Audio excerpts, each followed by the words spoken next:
morning. My name is Stavros Pargalis. I'm employed at Frederick University as a associate professor in social work. I'm a social worker. If I would say a word about Save Our Food, I would say that it was a project started in 2020 till 2022. So it lasted for 2 years, but actually we got funding for another 2 years. So it actually ended in 2024. A project which was actually quite, would say, innovative in an aspect of what we actually tried to do and achieve.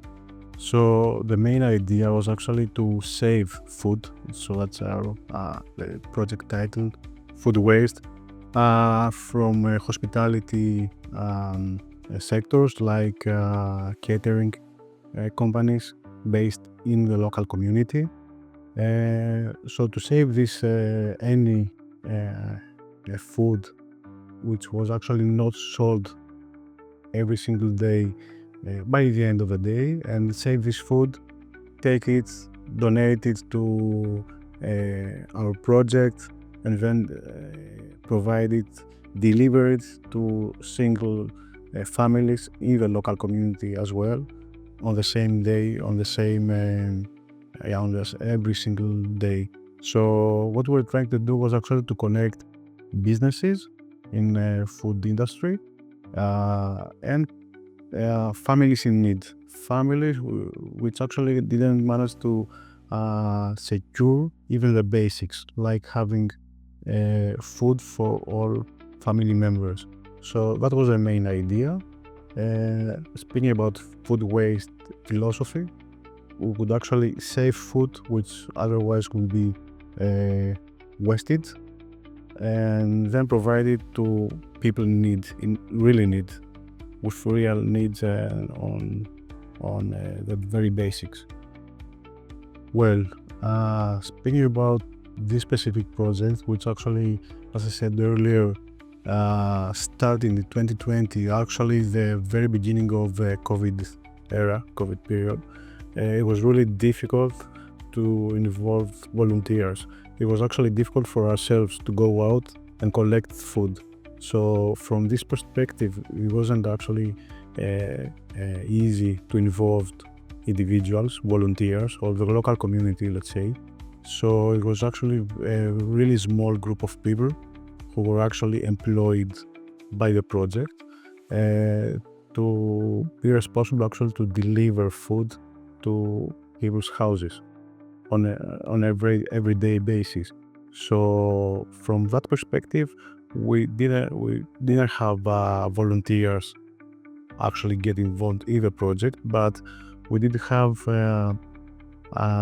local companies like catering, like coffee shops, like big supermarkets offering excess food, but it wasn't sold by the end of every single day. And so had the local community, all of these businesses who were actually really involved in the project and offering food daily.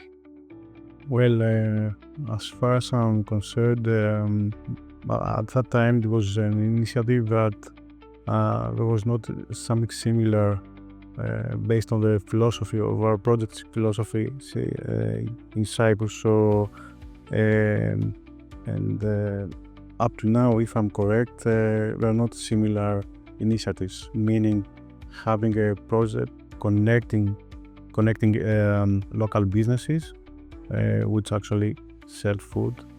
So collect at the end of the day excess food every single day, take it and deliver it the same day, the same time to people's houses.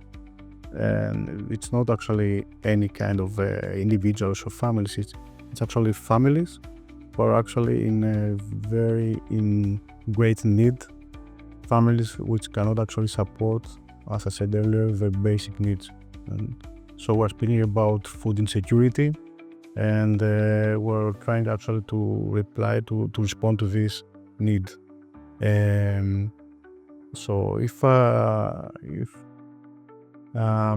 have to describe an example, I would say for one specific company which actually supported the project throughout the 4 years. So it's a businessman who runs his own company, and he was so passionate about the project. So he offered, let's say, an average of about 60 to 70 portions of food every single day. So just only the passion of that specific person, businessman, we managed to support the needs of the community needs for about 4 years. Having said that, the project actually lasted 4 years and actually ended last year, 2024. I have to say that what is actually needed is to start similar project, but having all stakeholders involved, which means local authorities, universities, all the local businesses who should have their own involvement in the project, and of course other services like social welfare services or other NGOs in the field. So we're looking for partnerships between all of them or some of them in order to have the same kind of outcomes and impact on people's needs. So it's not actually a single entity, an NGO, for example, which can actually succeed and have this kind of impact. So we're looking for people working together, collaborating in order to have similar outcomes.